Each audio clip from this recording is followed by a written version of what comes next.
दोस्ती क्या होती है? नमस्कार, प्रणाम। मैं Archana Tiwari. Welcome to my YouTube channel. स्वागत है हमारे चैनल ज्ञान की बात विद अर्चना चिंतामणि। एक बार फिर से एक नए ज्ञान के साथ उपस्थित हूँ। वीडियो को कृपया करके स्किप करके ना देखें, क्योंकि पूरी बातें सुनने के बाद आपको भी संतुष्टिपूर्वक ही संतुष्टि मिलेगी और सच्ची बातें जान पाएँगे। क्योंकि ज्ञान ऐसा होता है कि जो 2-3 साल पढ़ाई करने के बाद भी अगर एक ज्ञानी व्यक्ति के साथ कोई बैठकर डिस्कस कर लेता है तो बराबर होता है, और किसी भी उम्र में ज्ञान की ज़रूरत पड़ सकती है। और ज्ञान कभी आपको गिरने नहीं देता, ना अपनों को गिरने देता है। तो चलिए जानते हैं, वीडियो स्किप करके बिल्कुल ना देखें, दोस्ती क्या होती है, दोस्ती में परख कैसी होती है और दोस्त को किस तरह से अपना समझा जाए। दोस्त आपका दोस्त है या आपका दुश्मन, इस बात को जानते हैं। तो सबसे पहले जानते हैं कि दोस्ती माँ के गर्भ से ही शुरू होती है। उस गर्भ से सबसे ज़्यादा समझा जा सकता है इस बात के लिए कि माँ का प्रेम करुणा का प्रेम होता है, और वो प्रेम माँ एक इस तरह से दोस्ती निभाती है कि ना तो आपको देखी होती है, ना आपको विशेष जानती है। बस एक अनुभव के द्वारा आप उसके हैं और आप उसके गर्भ में हैं और उसके अपने के हैं, इसलिए आपसे वो दोस्ती निभाती है। दोस्ती में प्रेम होता है, अपनापन होता है, समर्पण होता है, दोस्ती में एक पहचान होती है, दोस्ती में एक लगाव होता है, और दोस्ती में एक वो समर्पण होता है कि जिसकी वजह से आप सारी चीज़ों को हार जाते हैं। सुख संपत्ति, धन सुविधा, अपना और सब कुछ। तो माँ का ही दोस्ती एक ऐसा होता है कि जो बिल्कुल जीवन में पक्का होता है। उसके बाद दोस्ती बचपन के बाद आती है। तो बचपन में जब साथ सारे बच्चे खेलते रहते हैं, एक साथ, उनको जो भी दिया जाए मिल-बाँट के खाना पसंद करते हैं। एक-दूसरे के साथ रहना पसंद करते हैं, थोड़ी देर इधर-उधर होने के बाद बुलाना पसंद करते हैं।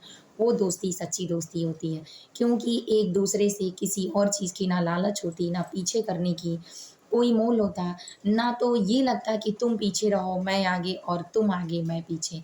एक बराबर होते हैं, सारी बातों को एक साथ समझते हैं और जानते हैं। तो ऐसी दोस्ती भी पक्की दोस्ती होती है। फिर धीरे-धीरे ज़िंदगी आगे बढ़ने लगती है। तो चाणक्य नीतियों में इस 6 नीतियों को भी बताया गया कि जिसमें जो दोस्त आपका अपना होगा, वो अपने बारे में नहीं, आपके बारे में सोचेगा।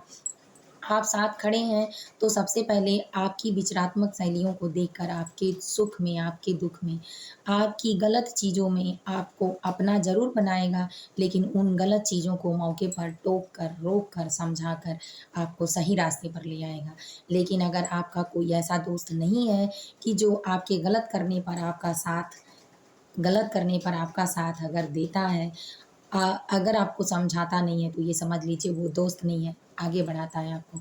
क्योंकि आज का समाज ऐसा है कि अगर किसी के ख़ानदान को, छोटा-सा एग्ज़ाम्पल है और मेन एग्ज़ाम्पल है, ये सभी लोगों के लिए, बिल्कुल वीडियो स्किप करके ना देखें, क्योंकि ज़रूरत की चीज़ें हैं। अगर किसी का घर बिगाड़ना है, तो उसके घर की बहू को बिगाड़ना, ये सारी बातों को बताना या गलत-गलत चीज़ों को उसके दिमाग में भरना ज़रूरी हो जाता है, तो लोग ऐसा करना शुरू कर देते हैं। अगर किसी के ख़ानदान को बिगड़ना है या ख़ानदान को ख़त्म करना है, आगे से प्रोग्रेस करने से रोकना है, तो उसके बच्चे को बुरी संगति का लत दिलवाया जाता है। जैसे जुआ खिलाना, दारू पिलाना, शराब पिलाना, गलत सिगरेट वग़ैरह जो भी चीज़ें होती हैं, जो निकोटिन वाली होती हैं, उसको देना, उस समाज से रोकना, जिस समाज में वो सफल हो सकता है, उसका भविष्य, उसके कुल ख़ानदान 7 पीढ़ियाँ तल सकती हैं। तो उसमें तरने के बजाय वो आगे उस रास्ते में जाता है, उसके बच्चे को जानबूझकर कोई ऐसा एक ही गाँव का या शहर का या जानने वाला आपका होगा, जो उसको पीठ पीछे आपके अपना आपका बनता है और पीठ पीछे एक सपोर्ट के द्वारा उसको बिगाड़ता है। उसका साथ देने वाले कुछ इत्र-बित्र आपके दुश्मन होते हैं, पुराने तत्व वाले, तो ऐसे लोगों से बिल्कुल बचकर रहें, उनकी संगति से। इस तरह से ये दोस्ती आपके लिए खतरनाक होती है।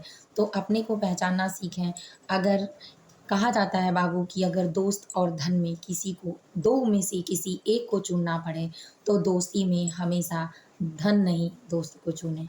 क्योंकि दोस्त कभी आते-जाते नहीं हैं, लेकिन पैसे आते-जाते हैं। और कोई आपकी बड़ाई करे बिना किसी काम के, बिना किसी बेवजह के, और आपका साथ इस तरह से दे कि मैं बिल्कुल अपना हूँ, तो ये समझ जाइए कि जो मतलब का पुल बाँध रहा है, उससे आप सुनकर नाचने मत लगिए। क्योंकि जो मतलब का पुल बाँध रहा है, उस पुल में मतलब की नदी बह रही है, जिसके नीचे वो तैरकर आसानी से निकलेगा, पर आपको गिराकर डुबो देगा। तो इसलिए ऐसे लोगों से बचकर रहें, क्योंकि ये दोस्ती दोस्ती नहीं है, ये आपकी पक्की दुश्मन है। अगर कोई कभी आपका दुश्मन है और एक उम्र होने के बाद, एक सीमा होने के बाद अगर आपसे जानबूझकर दोस्ती करता है और ये सोचकर दोस्ती करता है कि आपकी प्रॉपर्टी है तो मुझे लाभ मिलेगा, आप खाएँगे, हमको खिलाएँगे, और वो बेफ़िक्र होकर पढ़ना लिखना नहीं जानता है, सामाजिक चीज़ों में नहीं रहता है, तो ऐसे लोगों से अपने बच्चों को बचा कर रखना, ऐसे लोगों से दोस्ती करना, घर परिवार तक आने देना, खतरे से बिल्कुल खाली नहीं है, क्योंकि ऐसे लोग समाज के लिए कलंक होते हैं। ये अपने तो बहती गंगा में बह ही जाते हैं, लेकिन साथ में आपको भी ले डूबते हैं। कहा जाता है कि हम तो सनम डूबेंगे, आपको भी लेके डूबेंगे। तो इस तरह से ऐसी दोस्ती भी खतरनाक होती है। फिर तीसरी नीति जानते हैं, तीसरी नीति में ये है कि कुछ लोग ऐसे होते हैं जो खानदानी दुश्मन होते हैं और दोस्ती का हाथ बढ़ाकर अब आपके घर से लेना-देना, आना-जाना शुरू करते हैं, लेकिन घर जाकर आपकी ही बुराई करते हैं पीठ पीछे। तो ऐसे लोगों से जब सुन लें, तो तुरंत टोकें उस बात पे, क्योंकि अगर किसी को अपना बनाना है, अपने परिवार को टूटने से बचाना है, तो बाहर के लोगों की बुराई अपने परिवार के प्रति सुनते ही ज़रूर टोक देनी चाहिए, क्योंकि आगे से वो आपके कान में नहीं भरेगा, क्योंकि कान में पहना हुआ चीज़ें आपको 10 मिनट के लिए आराम देंगी, जीवन में तकलीफ़ होगी तो 2-4 दिन और 1-2 साल के लिए अकेले तकलीफ़ देगी। लेकिन कान में घोला गया ज़हर आपके आजीवन परिवार को नष्ट कर सकता है और आपको नष्ट कर सकता है, ऐसे न जाने कितने रिश्तों को खतरनाक बनाकर जहर घोल सकता है। तो ऐसे लोगों से सावधान रहें और वहीं टोक कर उनसे धीरे-धीरे करके उनसे अपनी प्रक्रिया हटा लें। चाणक्य नीतियों में इतना तक आचार्य चाणक्य जी ने समझा दिया। अब चौथी नीति जानते हैं। चौथी नीति में ये है कि आप आगे बढ़ते हैं, प्रोग्रेस करते हैं, आपके पढ़ाई में भी आपका कोई दोस्त ऐसा साथ होता है, पर आपके ज़्यादा अच्छा नंबर लाने पर अगर वो खुश नहीं होता है, आपको ज़्यादा सपोर्ट टीचर से मिले, स्कूल में मिले, अपने घर से मिले, वो खुश नहीं होता है। अगर तकलीफ़ें उसके अंदर होती हैं और उस तकलीफ़ से ये कहता है कि मेरे घर ऐसा नहीं है, वैसा नहीं है, चलो तू आगे बढ़ रहा है, तो ऐसा दोस्त आपका दोस्त है। लेकिन अगर वही दोस्त कम तकलीफ़ों में रहकर अपनी बड़ाई करे और आपके घर की बुराई हमेशा आपके बच्चे से करे, कृपया करके अगर 2 मिनट के लिए चाहते हैं कि अगर ये वीडियो कोई बच्चा देख रहा हो तो भी अपने एंगल से सोचेगा, कोई बड़ा देख रहा हो तो अपने एंगल से। कमेंट बॉक्स में ज़रूर आप लोग बताएँ कि वीडियो को कहाँ से देख रहे हैं, ताकि मुझे भी लगे कि वीडियो कितने लोग पसंद करते हैं, किस हिसाब का आपको वीडियो चाहिए। उसी कंटेंट पे काम करना मुझे भी ज़्यादा अच्छा लगेगा, क्योंकि समाज का सेवा वो सेवा है कि जो दिल तक उतर जाए। अगर ऐसा उतरता है तो मुझे बहुत खुशी मिलती है इस बात के लिए। तो ऐसे बच्चे को ये सोच लेना चाहिए कि वो आपके भविष्य अब तय कर रहा है कि आपको किस रास्ते पर ले जाना है। तो ऐसे बच्चे से बिल्कुल दूरी बनाएँ, क्योंकि दोस्त आपका रियल दोस्त सिर्फ़ आपके माँ-बाप ही हो सकते हैं, दूसरा कोई नहीं। क्योंकि माँ-बाप आपका कभी बुरा चाहते नहीं, आप दुःख देते हैं, तकलीफ़ देते हैं, तभी वो आपके साथ ही होते हैं। आपकी बुराई होने के बावजूद भी आप में वो अच्छाइयाँ देखकर उस बुराई को सुधारने की कोशिश करते हैं। तो इसलिए ऐसे दोस्तों से हमेशा दूर रहें।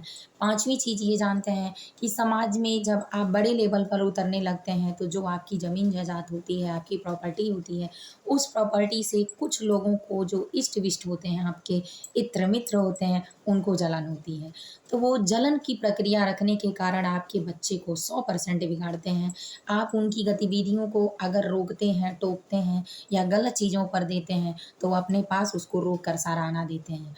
ये कहते हैं कि तुम गलत हो, बार-बार उसी के मुँह पर आपको फटकार लगाते हैं, उसी के कहने पर या रोने-धोने पर, एक्टिंग करने पर आपके माँ-बाप को ये चीज़ें सुनने के लिए मिलती है कि आप गलत हैं, बच्चे के साथ ऐसा नहीं होना चाहिए, वैसा नहीं होना चाहिए। तो ऐसे लोगों को तुरंत अपने घर से हटाएँ। इसलिए कि आने वाले समय में आपका भविष्य आपका बच्चा नहीं, वो तय करेगा आपके बच्चे के द्वारा कि आपके साथ क्या होगा। तो अगर इस तरीके का अगर नर्क अपने जीवन में देखना है, अपनी मेहनतों का फल इस तरीके से लेना है, तो संबंध रखें, नहीं तो बिल्कुल संबंध वहाँ से हटा दें। क्योंकि जो जग में अकेला आया है, पता है कि अकेला ही जाना है। यहाँ माया है और इस माया के जाल में लोगों को एक साथ रहना तो पसंद है, पर एक साथ रहकर इत्र-बित्र होना लगभग बहुत कम लोगों को पसंद है। क्योंकि खुशी में खुशी तभी होती है कि जब अपने साथ होते हैं और दुःख में भी खुशी तभी होती है जब अपने साथ होते हैं। तो इस बात का विशेष ध्यान दें। अब छठवीं नीति चाणक्य के अनुसार ये जानते हैं कि अगर कोई दोस्ती में आपके साथ दगा करता है, जिस तरह से जंगल में शेर हमेशा उस रास्ते पर जाता है जहाँ कोई रास्ता नहीं बनाता, तो अगर दोस्त आपके गिरने पर वो रास्ता बताता है जहाँ से आप सफल हो जाएँ, जहाँ से आपके जीवन का उज्जवल भविष्य दिखे और आप उसका हाथ पकड़ कर उठा पाएँ, आपके साथ अपना बनने की एक्टिंग ना करे, तो समझ लीजिए आपका रियल दोस्त है। अगर दोस्ती में वो अपने आप को भी समर्पित करके भूखा रख के भी किसी दिन आपको भोजन करा देता है या किसी दिन आपके साथ रहना पसंद करता है, तब जब आप दुःख में हो, तकलीफ़ में हो, आपके परिवार दुःख तकलीफ़ में हो, उस दिन वो दोस्ती सही निभाता है। जब आपके पास पैसा नहीं होता है, जब आपके पास वो चीज़ें नहीं होती हैं जिस चीज़ों की उसको ज़रूरत होती है, किसी लत की या किसी व्यक्ति की, तो अगर आपका साथ देता है तो आपका सच्चा दोस्त है। अगर इस तरह सा कोई दोस्त है तो दोस्त में रहें, नहीं तो वहीं समझ लें कि हमारी दुश्मनी है। अपने बच्चों तक ये वीडियो ज़रूर पहुँचाएँ, क्योंकि जो बच्चे इस चीज़ के आदी हो जाते हैं, अपने ही कुल खानदान और घर संपत्ति को बेचकर दूसरे को आनंदित करते हैं और अपने पूरे परिवार को दुखी करते हैं। तो ऐसे व्यक्तियों से बचने के लिए सबसे ज़्यादा बेहद आसान तरीका है कि उससे दूरी बनाएँ। अगर दूरी बनती है तो आप खुश रहते हैं, सुखी रहते हैं, संपन्न रहते हैं, आपका भविष्य उज्ज्वल होता है, आपका परिवार उज्ज्वल होता है। अगर इस तरह की संपदा आपके घर में आती है तो आने वाले जीवन में आपकी एकता, समानता बनी रहेगी। अगर वीडियो अच्छा लगा हो तो लाइक करना बिल्कुल ना भूलें, चैनल को सब्सक्राइब कर लें। ऐसे अनेक ज्ञानवर्धक वीडियो को देखने के लिए शेयर करना बिल्कुल ना भूलें। जय माता दी, हर हर महादेव।